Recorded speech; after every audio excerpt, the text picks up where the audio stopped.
Bienvenue aux professionnels. On retrouve notre fidèle collaborateur de chez Lob, Sébastien Lantier, audioprothésiste. Vous êtes accompagné de Michel Veilleux, audiologiste.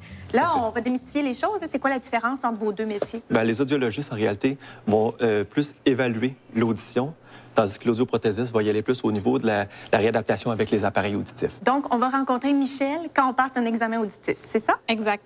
Et comment ça se passe, cet examen-là? Bien, en fait, il y a plusieurs étapes. Il y a une préparation qui va être importante à faire, donc de ne pas s'exposer à des bruits forts qui pourraient nuire aux résultats du test auditif. Plusieurs heures à l'avance? On parle de repos de 16 heures en général. À l'arrivée, dans le fond, pour l'examen auditif, bon, l'audiologiste va bien évidemment poser des questions sur l'historique du patient, l'historique auditif, que ce soit s'il y a eu des chirurgies, s'il y a eu de l'exposition au bruit dans un travail, par exemple, donc pour savoir un peu à quoi s'attendre. Par la suite, on va commencer par un examen qui va aller mesurer plus la mécanique de l'oreille. Donc, on va aller vérifier le mouvement du tympan, des osselets. Puis ensuite, on passe le test qu'on dit plus de l'audition en soi. On va lui faire entendre des mots, il va répéter, puis la voix va descendre de plus en plus. Donc ça va nous donner un petit aperçu de l'audition du patient. Par la suite, on va lui faire entendre des sons très, très faibles dans ses oreilles. Donc, on va vraiment essayer d'avoir les plus petits sons qui vont servir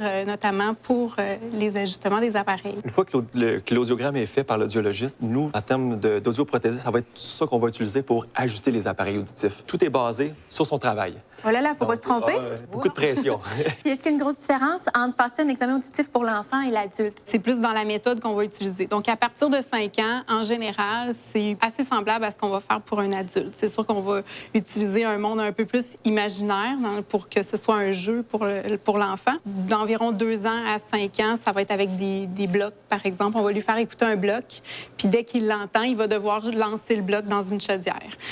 Donc ça peut être une façon de faire. Puis très, très petit, bien, c'est plus qu'il va se retourner vers des renforçateurs. Donc, les sons vont venir de haut-parleurs de chaque côté de l'enfant. Quand l'enfant va entendre un bruit, bien, il va se retourner. Puis là, on va le renforcer avec une image, soit une image télé, soit un toutou qui va danser pour lui dire bravo, t'as bien fait ça. Ça demande une minutie, ça demande vraiment que ce soit fait avec des professionnels qui ont de l'expérience parce que c'est des mesures qui sont subjectives dans le sens qu'il faut observer les réponses de l'enfant et s'assurer que c'est une vraie réponse. Est-ce que c'est long, un examen auditif? L'examen auditif, ça varie environ de 45 minutes à 1h15, dépendamment de la problématique qu'on va retrouver, de toutes les mesures qu'on doit faire. Puis ça inclut aussi une portion où est-ce qu'on discute avec le patient pour l'amener à comprendre sa problématique, puis à pouvoir l'orienter vers des pistes de solutions, dont l'audioprothésiste qui en est une, entre autres. Comme dans l'univers visuel, bon, il y a certaines assurances qui peuvent couvrir des examens, les montures. Est-ce que c'est le même cas pour les examens auditifs? En fait, la plupart des assurances privées vont rembourser 75 à 80 des frais de l'examen auditif. Puis sinon, un peu comme pour les appareils auditifs, donc il va y avoir des organismes payeurs qui vont rembourser les appareils auditifs selon des programmes, des critères particuliers, notamment la RAMQ, en fait pas pour les tests auditifs, mais la CSST va rembourser les frais d'examen auditif, les anciens combattants vont aussi le faire. Dans les deux cas, ça pique ma curiosité. Un problème visuel, exemple chez un enfant, on peut peut-être le voir bouetter, foncer dans les murs, s'accrocher peut-être un peu plus. Du côté de Louis, je suppose qu'il nous répond peut-être pas aussitôt qu'on lui parle. Comment on fait pour discerner un problème, là, autant dans vos deux cas, là? Moi, souvent, c'est les parents qui vont voir que leur enfant a un comportement qui est spécial. Des fois, il va se cogner ou des fois, il va avoir de la misère quand il fait du bricolage ou quand il lit. C'est de remarquer puis d'être attentif beaucoup à ce que l'enfant va faire. L'enfant va se rapprocher de la télévision. Ah oui, beaucoup. Il voit pas bien de loin. C'est un des premiers signes, peut-être. Donc, il va s'approcher, va s'asseoir à terre devant la télévision. C'est peut-être un premier signe avant-coureur aussi. Ah, c'est bon à savoir. Chez vous, chez Lob? Souvent, on va se rendre compte que quand on l'appelle l'enfant par son nom, il réagit pas, il se retourne pas. Même chose à un bruit d'impact, un bruit fort. pas de réaction. Bien, en fait, un enfant qui localise pas, c'est un signe qui peut avoir une différence entre les deux oreilles. Donc, à partir d'un certain âge, l'enfant est capable de savoir d'où provient la source des bruits. Donc, s'il y a un bruit qui vient de son côté gauche, bien, il va chercher un peu. Tu sais, s'il dit « maman l'appelle », par exemple, bien, il ne sera pas capable de dire que maman est dans la salle de bain. Il n'ira pas directement vers la bonne direction. Bon, Sébastien l'a dit, le sursaut est un autre élément. Sinon, l'apparition des mots va être tardive.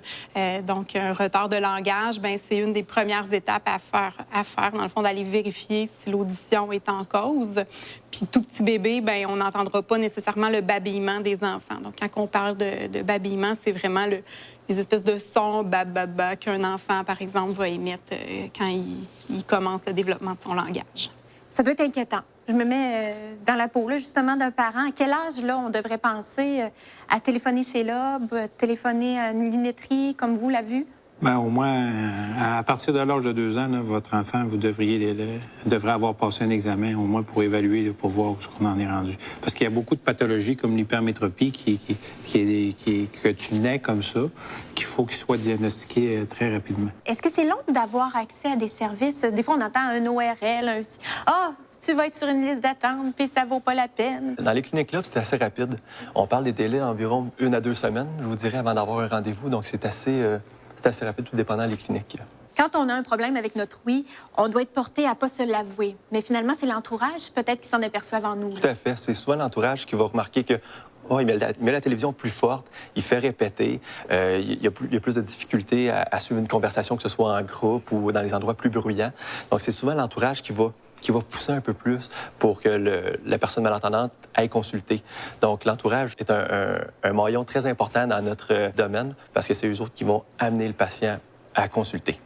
Et de votre côté, quand vous recevez toute l'information de votre collègue, de Mme Veilleux, peu importe, qu'est-ce que vous faites? En fait, avec l'audiogramme, on va être en mesure de prendre la partie d'intelligibilité qu'on appelle pour être en mesure de savoir c'est quoi le pronostic qu'on s'attend à avoir avec les appareils, c'est-à-dire c'est quoi le pourcentage de compréhension du patient. Donc, le patient a bien beau avoir une perte auditive sévère, il peut avoir une compréhension très, très bonne des mots quand on augmente l'intensité. Donc, c'est ce pourcentage-là. Exemple, que le patient a 80 d'intelligibilité. Pour moi, c'est un bon pronostic avec les appareils. Je m'attends à ce que le patient comprenne à 80 avec ses appareils auditifs. Donc, ça va être une notion qu'on va utiliser soit pour faire un bon choix d'appareil, puis faire en sorte d'aller chercher le maximum de compréhension pour notre patient. Finalement, on essaie de rééquilibrer. Le plus possible, exactement. Le plus possible. Merci beaucoup.